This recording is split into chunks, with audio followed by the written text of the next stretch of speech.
그렇게 행하실 주님만 기대하며 예수 그리스도의 이름으로 기도합니다. 아멘. 예, 반갑습니다. 행복한 삶의 원천은 인간관계라고 말합니다.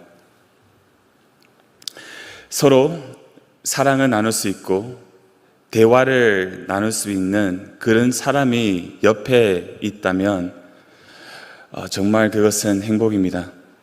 그렇죠? 외로움과 고독은 사람의 마음을 썩어버리게 하는 아주 무서운 독입니다. 그래서 주변에 사람이 있다면 그것은 정말 감사할 일이고 하나님의 축복입니다. 반대로 불행한 삶의 이유는 무엇일까요? 불행한 삶. 마찬가지로 또한 인간관계입니다. 인간관계는 행복을 줄 수도 있고 불행을 줄 수도 있습니다. 왜냐하면 여러분과 제가 겪는 대부분 문제는 인간관계 속에서 일어나기 때문입니다. 여러분과 저는 죄인입니다. 우리는 죄인이기 때문에 의도치 않아도 때로는 서로에게 상처 주는 말과 행동을 합니다. 자신의 유익을 위해 남에게 손해를 끼칠 때도 있고 서로 다투고 미워하고 시기 질투하고 무시하고 분노하는 것은 우리의 재성에서 우러나오는 너무나 자연스러운 우리의 모습입니다. 현재 사회는 어떻습니까? 우리가 살고 있는 이 현재 사회는 지극히 이기적이고 배려심이 매우 부족합니다. 심해지고 있습니다. 점점.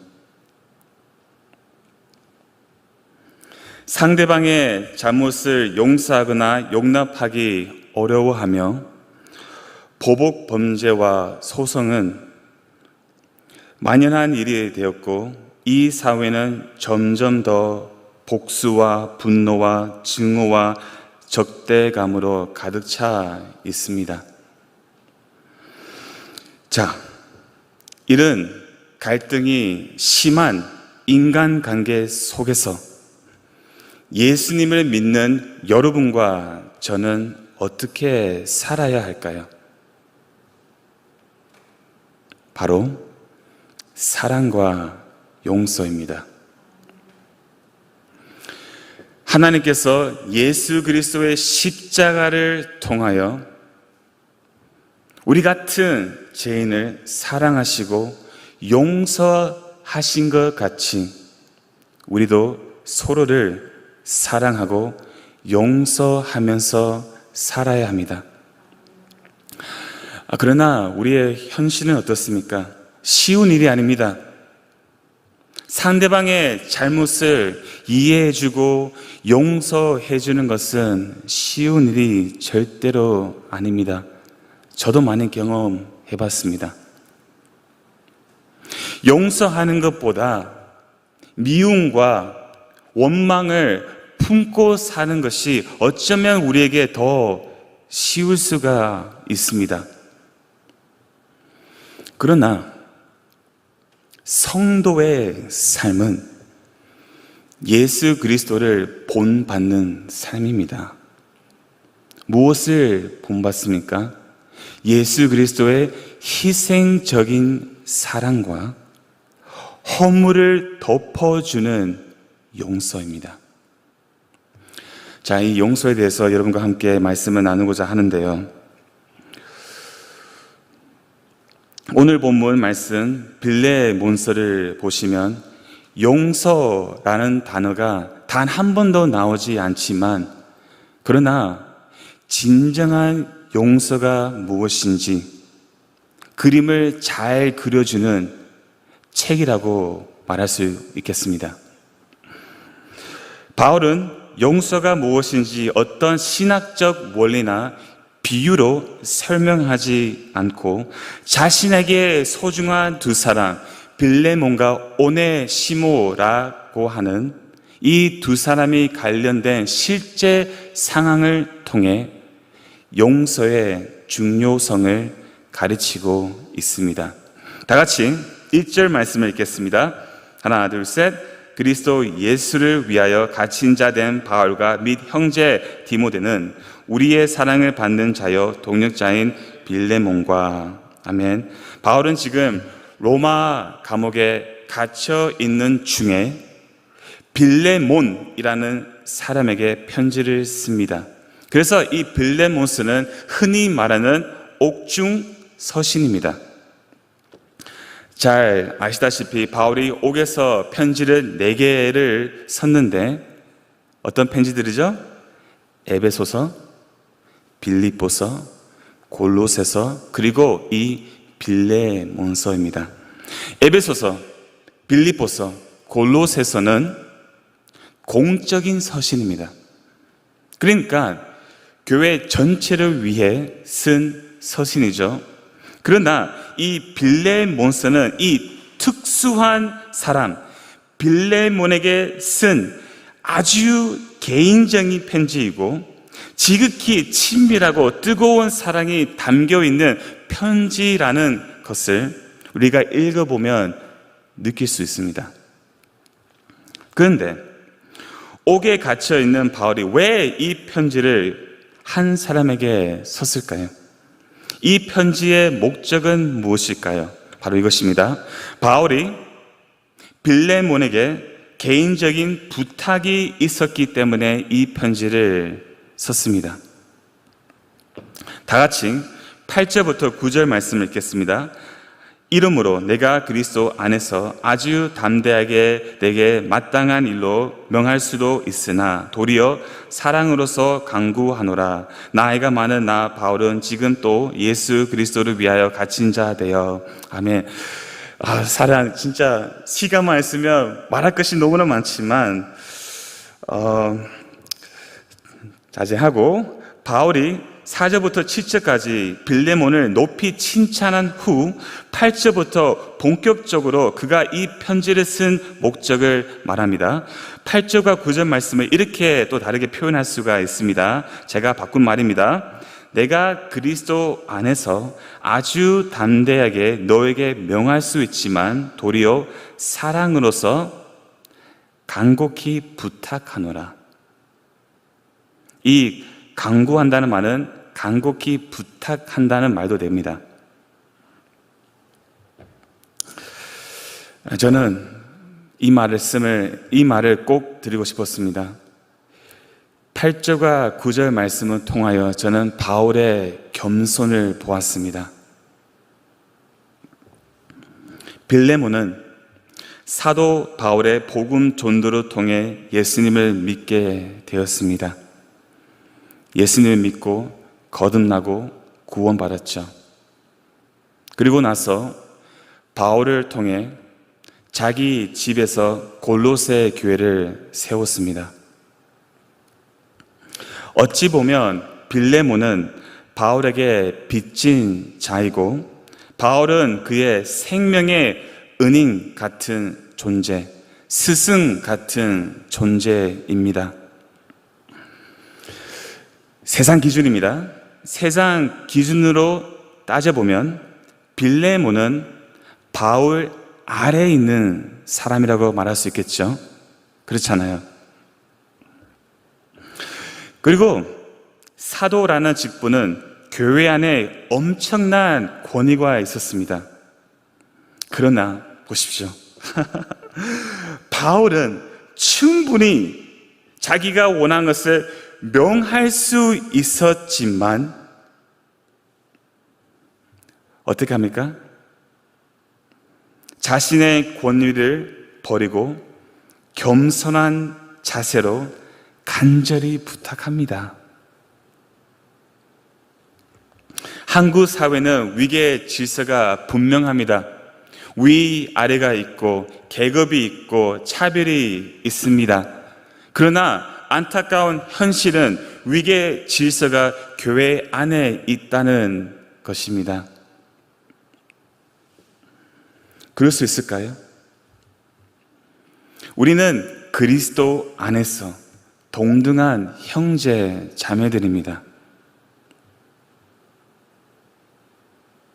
형제 자매들입니다. 위아래가 없습니다. 오직 예수님만 교회 주인이십니다.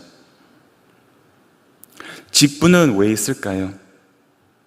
직분은 교회 사역이 질서 있게 잘 실천되도록, 운영되도록 있는 것이고, 직분을 가지고 자신의 권위를 휘두르는 것은 절대로 아닙니다. 나이 많으신 장로님이 젊은 목사에게 아무개 목사! 라고 부르고 함부로 말하고 명령하면서 일을 시키는 것은 잘못된 것입니다.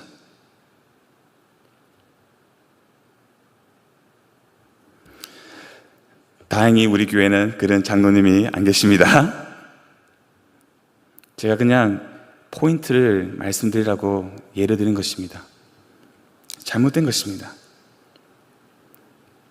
우리는 그리스도 안에서 동등하기 때문에 서로 존중하는 것이 매우 중요합니다.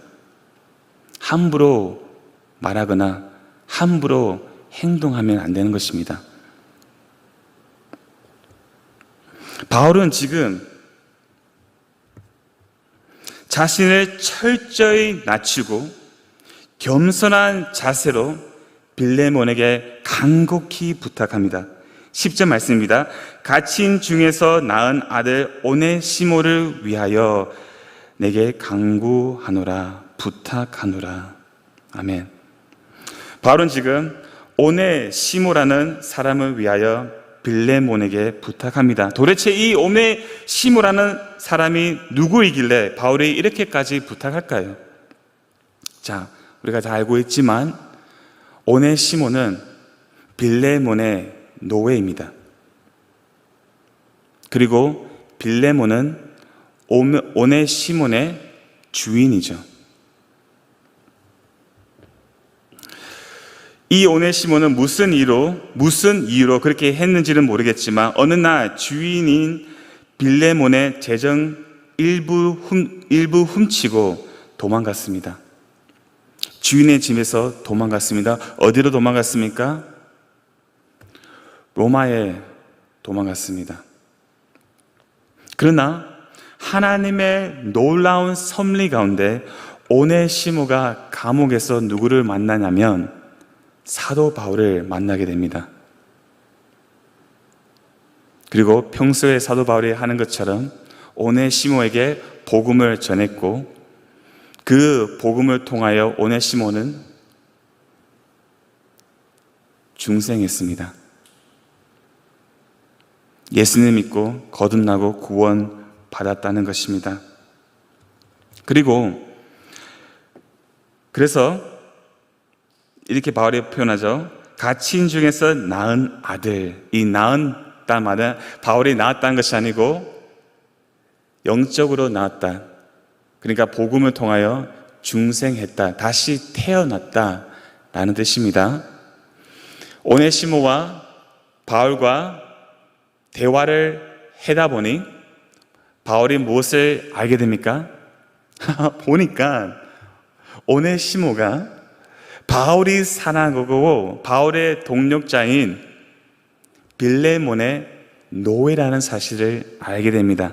그리고 이 사실을 알고 난 후에 바울이 무엇을 결정하냐면 오네시모를 다시 빌레몬에게 보내기로 합니다.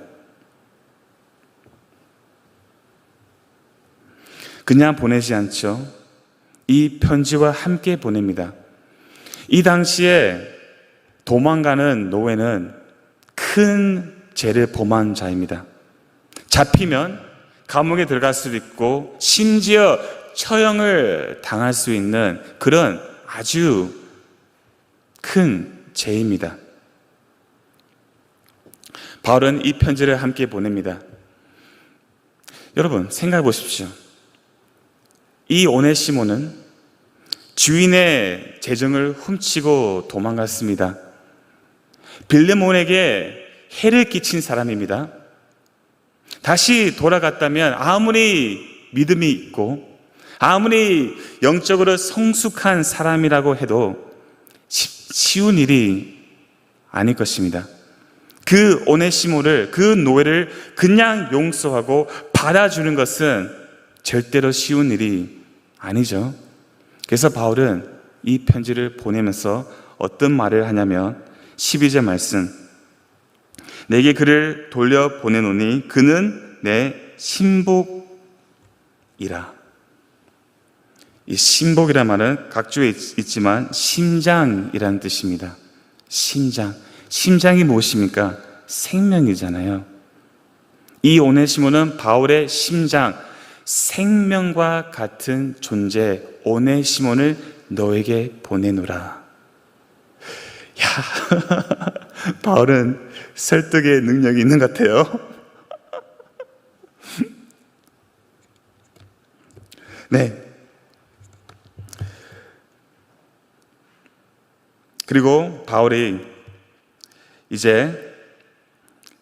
한 말을 통해서 우리가 용서가 무엇인지 알 수가 있는데 벌써 시간이 다 되었습니다. 세 가지를 알 수가 있습니다. Remember the three R's. 이 세 가지 R들을 기억하세요. 첫 번째는 reconciliation, 화목이에요. 용서는 화목을 이룹니다. 두 번째는 restoration, 회복입니다. 용서는 회복을 일으킵니다. 세 번째는 restitution, 제가 이것을 번역을 잘 못해서 그런데 배상, 잘못한 것을 다시 갚아주는 것. 이 세 가지 우리가 용서를 통해 볼 수가 있습니다. 바로 용서는 화목을 일으킵니다. 15절 말씀을 보시면 아마 그가 잠시 떠나게 된 것은 너로 하여금 그를 영원히 두게 함이니니. 오네시모가 잘못했습니다. 죄를 지었습니다. 주인의 것을 훔치고 도망갔습니다. 주인에게 떠났습니다. 그러나 바울을 무엇을 합니까?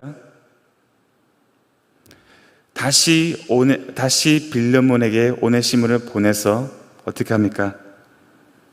그를 영원히 너에게 두게 함이라. 다시 그 깨진 관계를 화목하게 했습니다. 용서는 화목을 이룹니다, 여러분.